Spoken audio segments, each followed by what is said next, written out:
The Wind in the Willows by Kenneth Grahame, read by Ngamoko Nikora. Part 1. The Riverbank.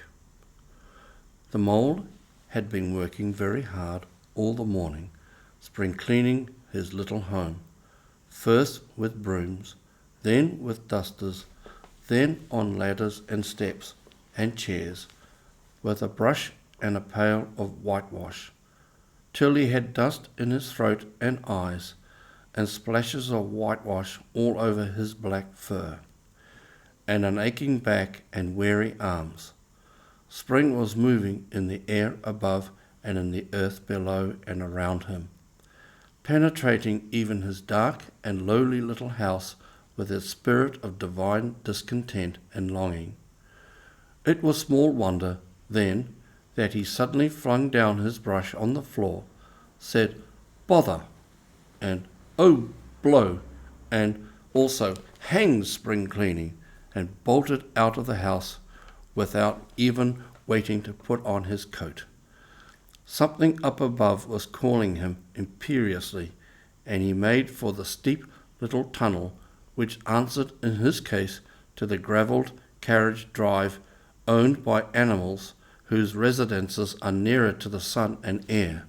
So he scraped and scratched and scrabbled and scrooged, then he scrooged again and scrabbled and scratched and scraped, working busily with his little paws and muttering to himself, up we go, till at last, pop, his snout came out into the sunlight, and he found himself rolling in the warm grass of a great meadow. "This is fine," he said to himself. "This is better than whitewashing." The sunshine struck hot on his fur.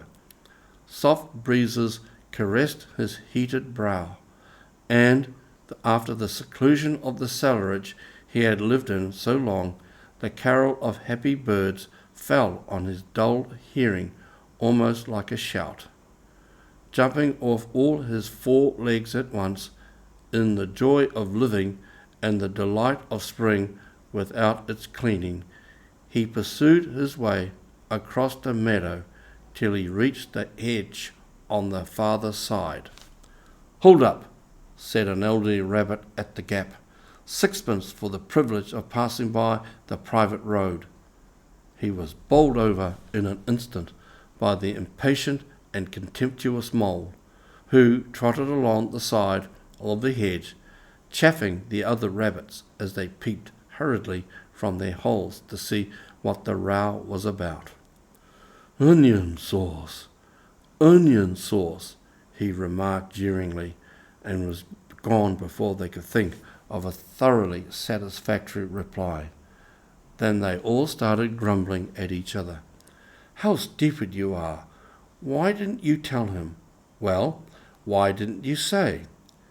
You might have reminded him," and so on, in the usual way.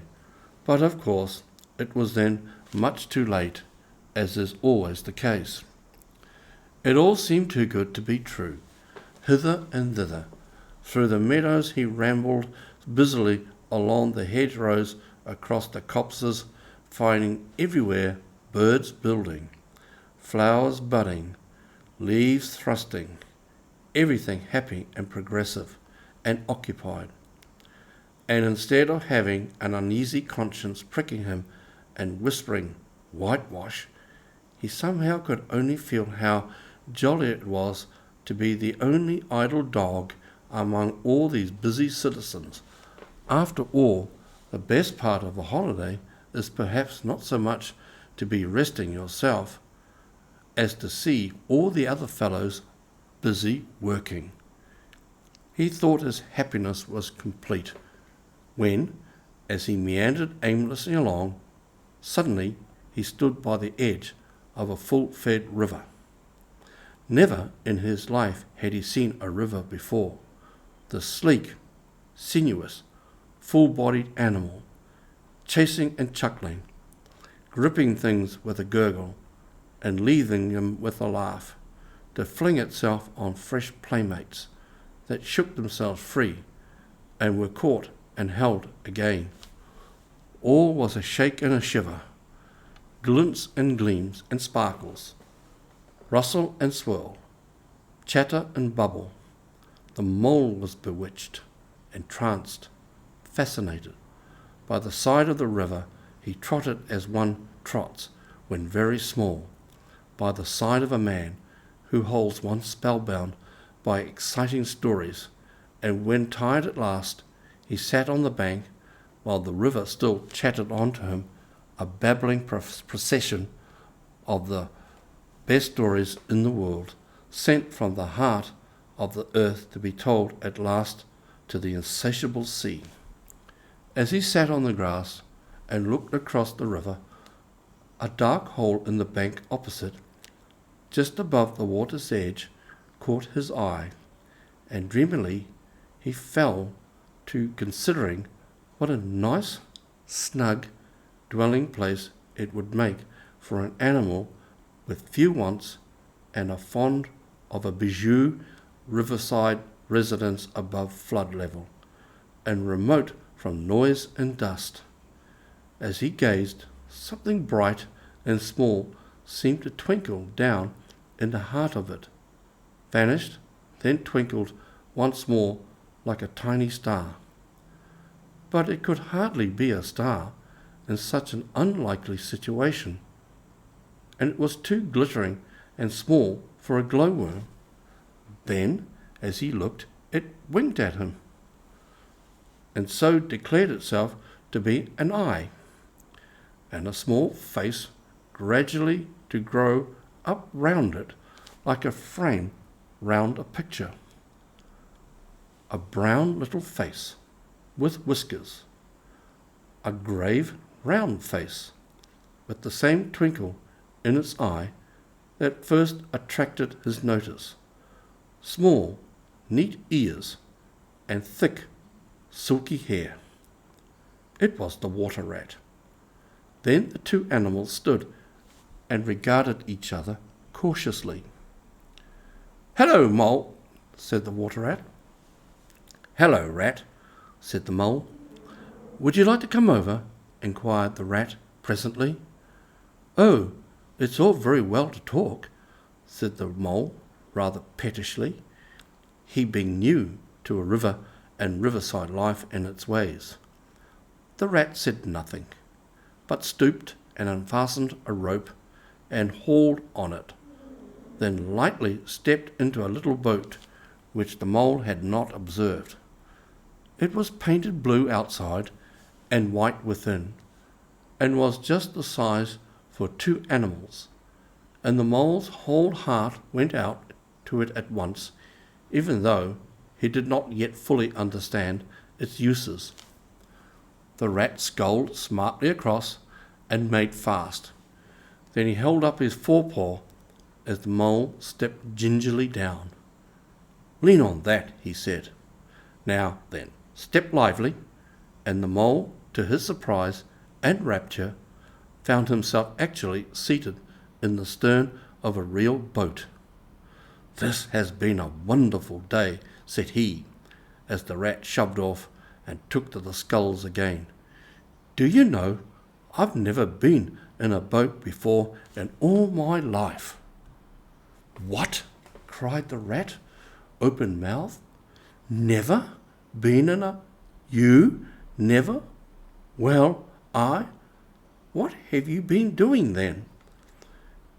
"Is it so nice as all that?" asked the mole shyly, though he was quite prepared to believe it as he leant back in his seat and surveyed the cushions, the oars, the rowlocks, and all the fascinating fittings, and felt the bow sway lightly under him. "Nice? It's the only thing," said the water rat solemnly, as he leant forward for his stroke. "Believe me, my young friend, there's nothing, absolutely nothing, half so much worth doing as simply messing about in boats. Simply messing," he went on dreamily, "messing about in boats. Messing. Look ahead, Rat, cried the mole suddenly. It was too late. The boat struck the bank, full tilt. The dreamer, the joyous oarsman, lay on his back at the bottom of the boat, his heels in the air. About in boats, or with boats, the rat went on composedly, picking himself up with a pleasant laugh.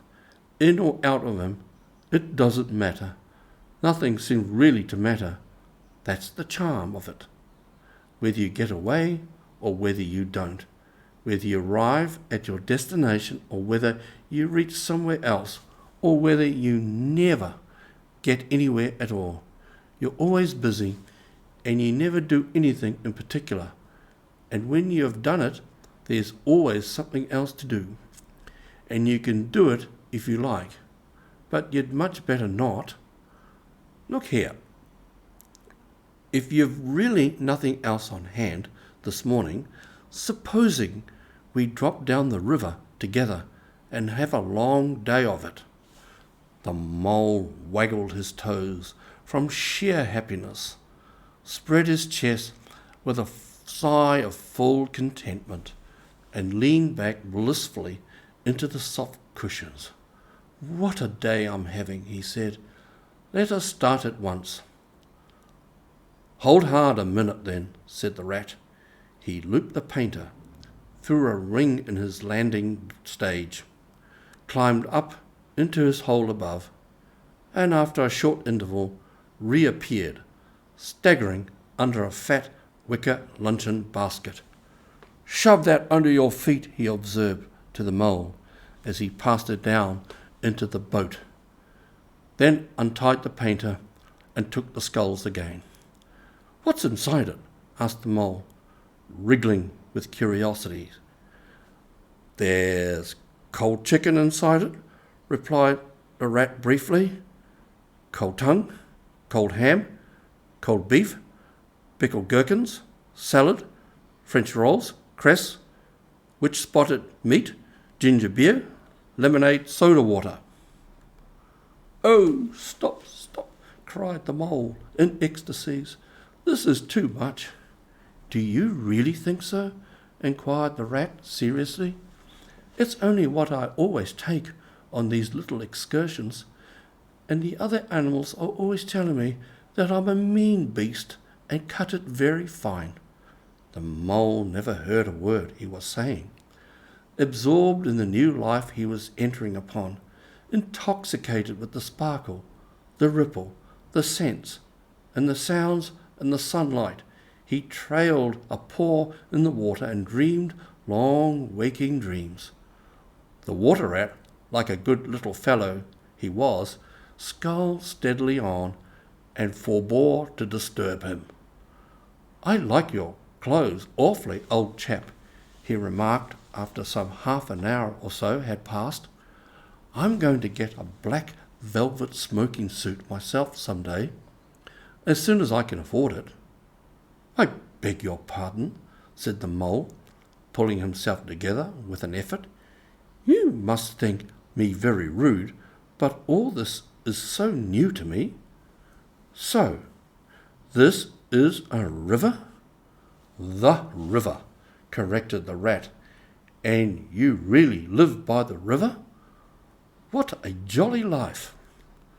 By it, and with it, and on it, and in it, said the rat. It's brother and sister to me, and aunts, and company, and food and drink, and naturally washing.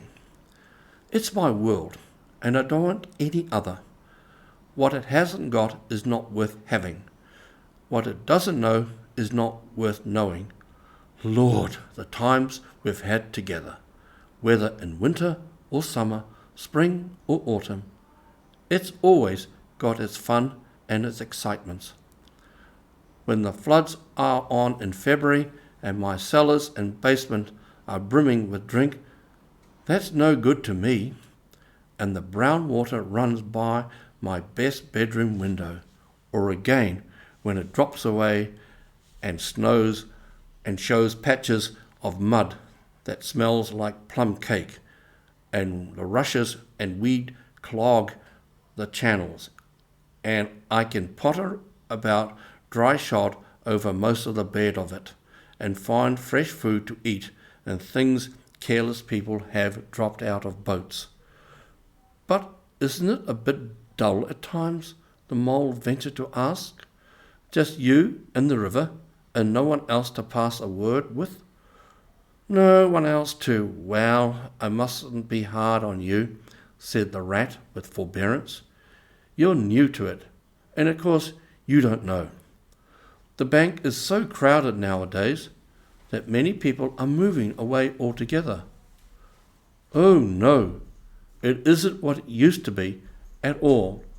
Otters, kingfishers, dabchicks, moorhens, all of them about all day and always wanting you to do something, as if a fellow had no business of his own to attend to.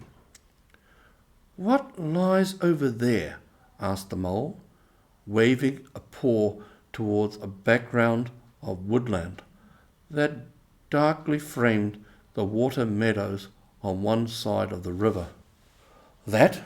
Oh, that's just the wild wood, said the rat shortly. We don't go there very much, we river bankers.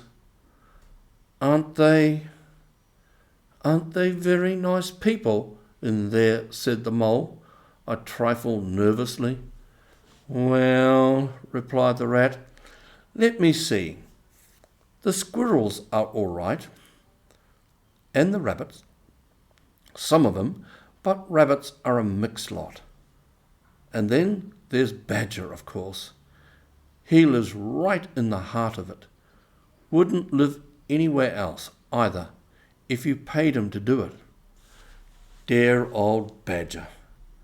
Nobody interferes with him. They'd better not, he added significantly. Why, who should interfere with him? Asked the mole. Well, of course, there are others, explained the rat in a hesitating sort of way. Weasels and stoats and foxes and so on. They're all right in a way. I'm very good friends with them. Pass the time of day when we meet and all that. But they break out sometimes, and there's no denying it. And then, well, you can't really trust them, and that's the fact. The mole knew well that it is quite against animal etiquette to dwell on possible trouble ahead, or even to allude to it, so he dropped the subject. And beyond the wildwood again, he asked, where it's all blue and dim, and one sees what may be hills, or perhaps there may not, and something like the smoke of towns, or is it only cloud drift? Beyond the wildwood comes the wide world, said the rat, and that's something that doesn't matter either to you or me. I've never been there, and I'm never going, nor you either, if you've got any sense at all. Don't ever refer to it again, please. Now then, here's our backwater at last, where we're going to lunch. Leaving the main stream, they now passed into what seemed at first sight like a little landlocked lake. Green turf sloped down to either edge. Brown, snaky tree roots gleamed below the surface of the quiet water, while ahead of them the silvery shoulder and foamy tumble of a weir, arm in arm with a restless dripping mill wheel that held up its turn, a grey gabled mill house, filled with air, with a soothing murmur of sound, dull and smoothery, yet with little clear voices speaking up cheerfully out of it at intervals. It was so beautiful that the mole could only hold up both forepaws and gasp, "Oh my! Oh my! Oh my!" The rat brought the boat alongside the bank, made her fast, helped the still awkward mole safely ashore, and swung out the luncheon basket. The mole begged as a favour to be allowed to unpack it all by himself, and the rat was very pleased to indulge him and to sprawl at full length on the grass and rest while his excited friend shook out the tablecloth and spread it and took out all the mysterious packets, one by one, arranged their contents in due order, still gasping, oh my, at each fresh revelation.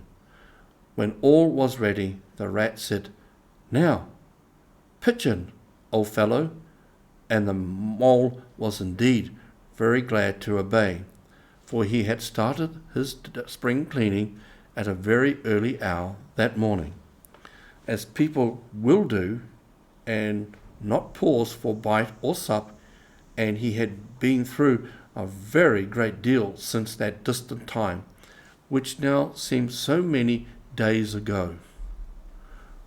What are you looking at? Said the rat. Presently, when the edge of their hunger was somewhat dulled, and the mole's eyes were able to wander off the tablecloth a little. I am looking, said the mole, at a streak of bubbles that I see travelling along the surface of the water.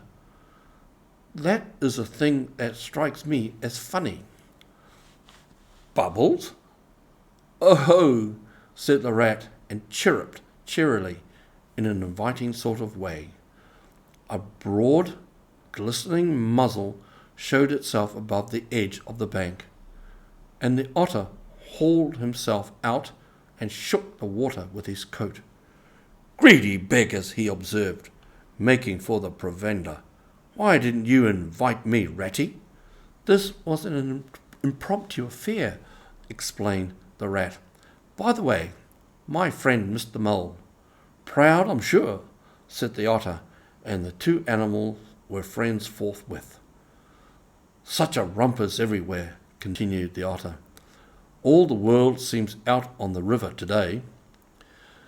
I came up this backwater to try and get a moment's peace, and then stumbled upon you fellows.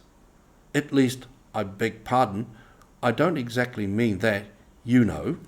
There was a rustle behind them, proceeding from a hedge wherein last year's leaves still clung thick, and a stripy head with high shoulders behind it peered forth on them. Come on, old badger, shouted the rat. The badger trotted forward a pace or two, then grunted, company, and turned his back and disappeared from view. That's just the sort of fellow he is, observed the disappointed rat. Simply hates society. Now, we shan't see any more of him today. Well, tell us, who's out on the river? Toad's out for one, replied the otter, in his brand new wager boat, new togs, new everything. The two animals looked at each other and laughed. Once it was nothing but sailing, said the rat. Then he tired of that and took to punting. Nothing would please him but to punt all day and every day, and a nice mess he made of it. Last year it was houseboating, and we all had to go and stay with him in his houseboat and pretend we liked it. He was going to spend the rest of his life in a houseboat. It's all the same. Whatever he takes up, he gets tired of it and starts on something afresh. Such a good fellow too, remarked the otter reflectively, but no stability, especially in a boat. From where they sat, they could get a glimpse of the main stream across the island that separated them, and just then a wager boat flashed into view. The rower, a short, stout figure, splashing badly and rolling a good deal, but working his hardest. The rat stood up and hailed him, but Toad, for it was he, shook his head, settled sternly to his work. He'll be out of the boat in a minute if he rolls like that, said the rat, sitting down again. Of course he will, chuckled the otter. Did I ever tell you that good story about Toad and the lock keeper? It happened this way. Toad, an errant mayfly, swerved unsteadily toward the current in the intoxicated fashion affected by young bloods of mayflies seeing life, a swirl of water and a kloop, and the mayfly was visible no more. Neither was the otter. The mole looked down. The voice was still in his ears, but the turf whereupon he had sprawled was clearly vacant. Not an otter to be seen as far as the distant horizon, but again there was a streak of bubbles on the surface of the water. The rat hummed a tune, and the mole recollected that animal etiquette forbade any sort of comment on the sudden disappearance of one's friends at any moment, for any reason or no reason whatever. Well, well, said the rat, I suppose we ought to be moving. I wonder which of us had better pack the luncheon basket. He did not speak, as if he was frightfully eager for the treat. Oh, please let me, said the mole. So, of course, the rat let him. Packing the basket was not quite such a pleasant work as unpacking the basket.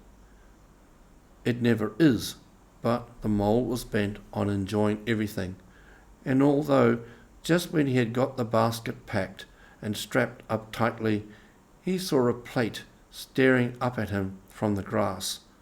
When the job had been done again, the rat pointed out a fork, which anybody ought to have seen, and last of all, behold, a mustard pot, which he had been sitting on without knowing it. Still, somehow, the thing got finished at last, without much loss of temper. The afternoon sun was getting low as the rat sculled gently homewards in a dreamy mood, murmuring poetry things over to himself and not paying much attention to Mole. But the mole was very full of lunch and self-satisfaction and pride, and already quite at home in a boat, so he thought, and was getting a bit restless besides. And presently he said, Ratty, please, I want to row now. The rat shook his head with a smile. Not yet, my young friend, he said. Wait till you've had a few lessons. It's not so easy as it looks. The mole was quiet for a minute or two, but he began to feel more and more jealous of Rat, sculling so strongly and so easily along, and his pride began to whisper that he could do it every bit as well. He jumped up and seized the sculls so suddenly that the rat, who was gazing out over the water and saying more poetry things to himself, was taken by surprise and fell backwards off his seat with his legs in the air for a second time, while the triumphant mole took his place and grabbed the sculls with entire confidence. Stop it, you silly fool, cried the rat from the bottom of the boat. You can't do it. You'll have us over. The mole flung his sculls back with a flourish and made a great dig at the water. He missed the surface altogether. His legs flew up above his head, and he found himself lying on the top of the prostrate rat. Greatly alarmed, he made a grab at the side of the boat, and the next moment, sploosh, over went the boat, and he found himself struggling in the river. Oh my, how cold the water was, and oh, how very wet it felt, how it sang in his ears as he went down, down, down, how bright and welcome the sun looked as he rose to the surface, coughing and spluttering, how black was his despair when he felt himself sinking again. Then a firm paw gripped him by the back of his neck. It was the rat, and he was evidently laughing.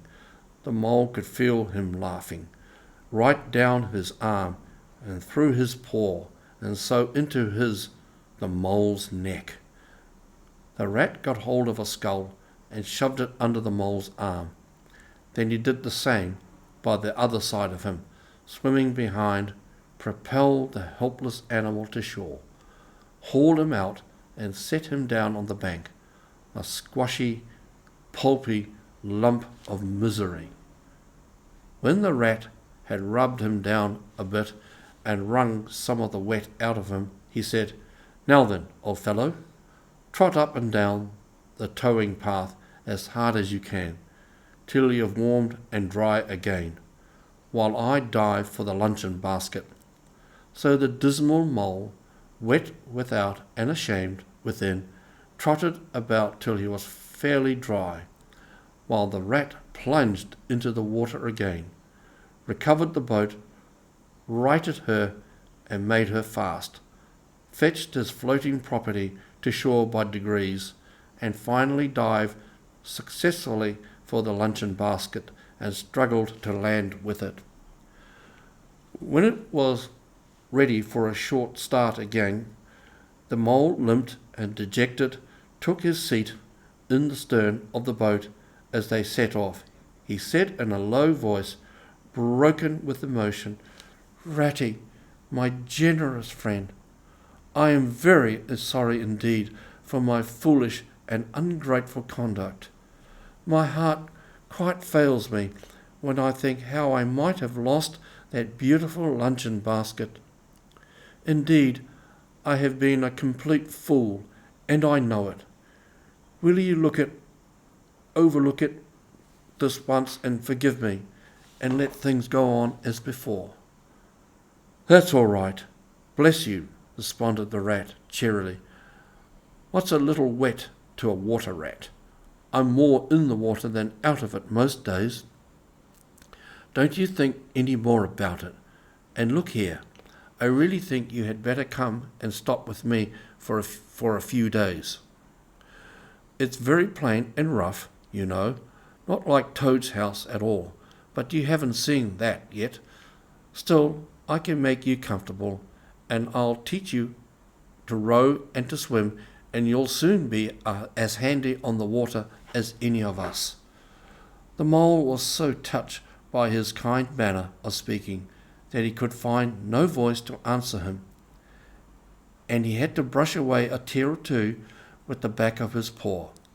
But the rat kindly looked in another direction, and presently the mole's spirits revived again, and he was even able to give some straight back talk to a couple of moorhens who were sniggering to each other about his bedraggled appearance. When they got home, the rat made a bright fire in the parlour and planted the mole in an armchair in front of it, having fetched down a dressing gown and slippers for him, and told him river stories till supper time. Very thrilling stories they were too, to an earth-dwelling animal like mole. Stories about weirs and sudden floods and leaping pike and steamers that flung hard bottles, at least bottles were certainly flung, and from steamers, so presumably by them, and about herons and how particular they were whom they spoke to, and about adventures down drains and night fishings with otter, or excursions far afield with badger. Supper was most cheerful meal, but very shortly afterwards a terribly sleepy mole had to be escorted upstairs by his considerate host to the best bedroom, where he soon laid his head on his pillow in great peace and contentment, knowing that his new-found friend, the river, was lapping the sill of his window. This day was only the first of many similar ones for the emancipated mole, each of them longer and full of interest as the ripening summer moved onward.